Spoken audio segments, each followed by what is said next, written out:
पूर्व के जन्म में ब्रह्म हत्या का अगर दोष लगा है तो ऐसे व्यक्ति को क्षय रोग हो सकता है। पूर्व के जन्म में अगर किसी व्यक्ति ने किसी की झूठी गवाही दी तो गूंगा हो सकता है या फिर जिह्वा का कोई विशेष कष्ट जरूर मिलेगा। पूर्व के जन्म में किसी ने किसी को जहर दिया है तो ऐसा व्यक्ति मानसिक तौर पर अपंग होगा या पागल होगा। नमस्कार, रुद्राष्ट्र विज्ञान में आप लोगों का बहुत बहुत स्वागत, अभिनंदन है। कल हमने बात की पिंडदान क्यों आवश्यक है, क्या कारण होते हैं, क्यों करना चाहिए पिंडदान, श्राद्ध कर्म किस प्रकार से महत्वपूर्ण है। आज हम उसी क्रम में बात करेंगे कि पितृपक्ष के समय हम श्रद्धावान होकर उस जीवात्मा के प्रति अपनी श्रद्धा, अपना प्रेम प्रकट करते हैं तो वह जीवात्मा हमसे प्रसन्न होती है और साथ ही साथ किस किस प्रकार के कर्म गरुड़ पुराण में जो वर्णित हैं तो उसका फल किस प्रकार भुगतना पड़ता है और भी तमाम चीजें जो गरुड़ पुराण से भी संबंधित हैं। धार्मिक लोग जो ऐसी जीवात्माएं हैं जो धार्मिक रही हैं, सदाचरण करने वाली रही हैं, लोगों के प्रति सहयोगी रही हैं, धर्मराजपुरी में यानी यम की नगरी में पूर्व, पश्चिम और उत्तर इन तीन दिशाओं से प्रवेश होते हैं और पापी पुरुष से अर्थ उस जीवात्मा से है तो वह दक्षिण दिशा के द्वार से ही प्रवेश पाते हैं, ऐसा गरुड़ पुराण में बताया गया है। दक्षिण मार्ग से कौन आते हैं, क्या किया होता है, यह भी हम आगे चर्चा करेंगे कि दक्षिण मार्ग से क्यों आते हैं। ब्राह्मण निर्दोष की हत्या करने वाले, गो घाती यानी कि गौ की हत्या करने वाले, बच्चों की हत्या करने वाले, स्त्री की हत्या करने वाले, अबॉर्शन करने वाले यानी गर्भपात करने वाले, गुप्त रूप से पाप करने वाले, ऋण लेकर जानबूझकर किसी को न लौटाने वाले, विश्वासघात करने वाले इत्यादि जैसे कर्म व्यक्ति को पाप की श्रेणी में डाल देते हैं। माता पिता, गुरु, आचार्य, पूज्य जन को अपमानित करने वाले, विनयी सद्गुणी स्त्री को घृणा के कारण जानकर उसका त्याग करने वाले, किसी की आजीविका का हरण करने वाले, यज्ञ हवन में विध्वंस करने वाले, झूठी गवाही देने वाले इत्यादि से जनित कर्म का फल भोग करना पड़ता है और यह पाप कर्म में आता है। अधिक वृक्ष काटने वाले, विधवा स्त्री का शील भंग करने वाले, चमड़ा स्त्री और विष का क्रय विक्रय करने वाले लोग निसंदेह पाप कर्म की श्रेणी में आते हैं और फिर उनको वही दक्षिण द्वार से प्रवेश मिलता है।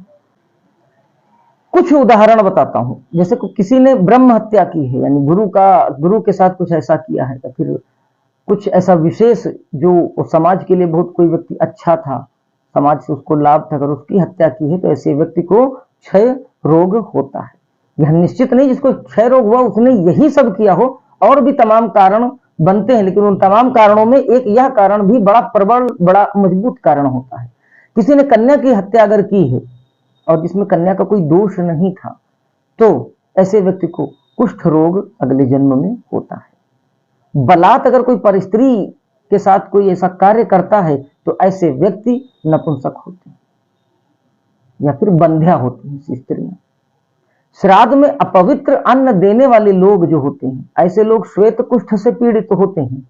गुरु का अपमान या गुरु को किसी ने बहुत आत्मिक पीड़ा अगर दी हो तो ऐसे लोगों को हिस्टीरिया, मिर्गी जैसे रोग हो सकते हैं। विद्वान या जो समाज को या किसी व्यक्ति को रास्ता दिखाने वाले व्यक्ति थे, उनका अगर किसी ने घोर अपमान किया है तो ऐसा व्यक्ति जो होता है वो उसको भी कहीं ना कहीं हिस्टीरिया या मिर्गी से संबंधित समस्याओं का सामना करना पड़ता है, मूर्छा आ सकती है इस प्रकार की।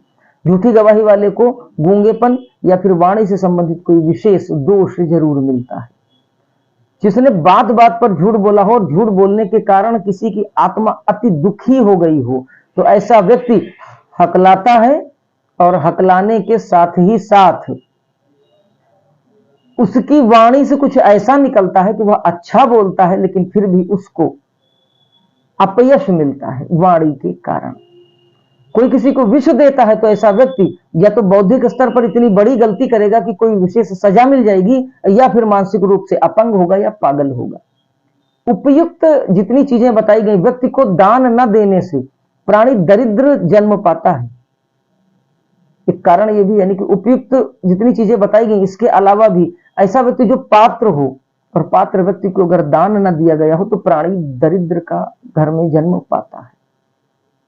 ये दान पुण्य समयानुकूल यथासंभव ना करने का दुष्परिणाम गरुड़ पुराण में बताया गया है। दरिद्र होने से वो फिर पाप कर्म करेगा, इसकी संभावना बढ़ गई, और पाप प्रभाव से फिर नरक में जाएगा, और फिर वहां से फिर यही स्थितियां रिपीट होंगी, फिर दरिद्र घर में जन्म होगा, फिर पाप कर्म होगा, यह चलता रहेगा और यह भोग भोगना पड़ेगा।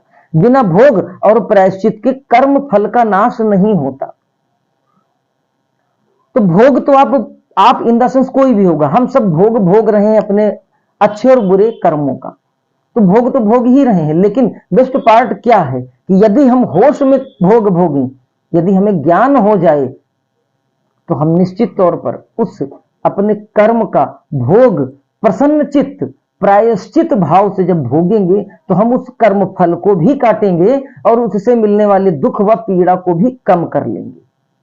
ज्योतिष के माध्यम से भी हम इसी प्रकार की सहायता ले सकते हैं, क्योंकि ज्योतिष का काम ही यही है कि उस स्थान तक पहुंचाना, उस स्थान तक देखना जहां तक आपके कॉन्शियस ब्रेन की सीमा खत्म हो चुकी है।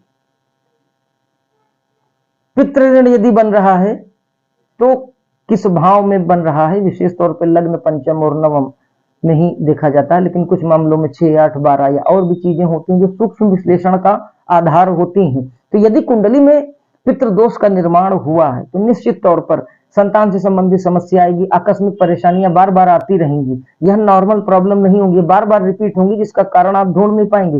बीमारियां भी अगर आएंगी तो इस प्रकार की आएंगी कि कहीं ना कहीं आपके मन में एक डर बैठ जाएगा, क्योंकि वह सही ही नहीं होगी। हो सकता है डायग्नोसिस में भी ना निकले, या फिर ऐसी बीमारी हो जिसका कोई सोल्यूशन ही ना हो।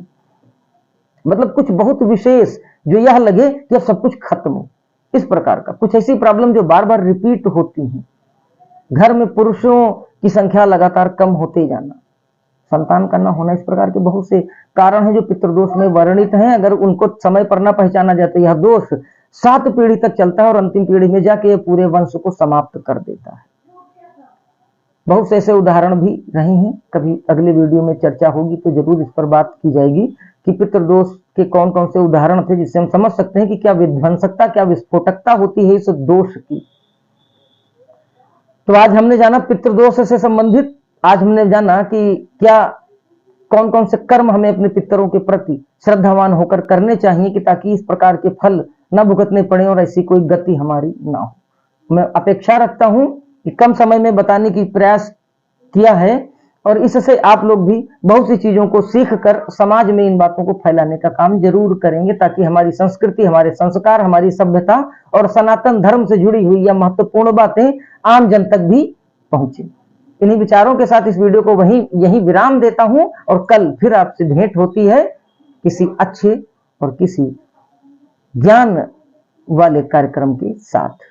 तब तक के लिए जय महाकाल।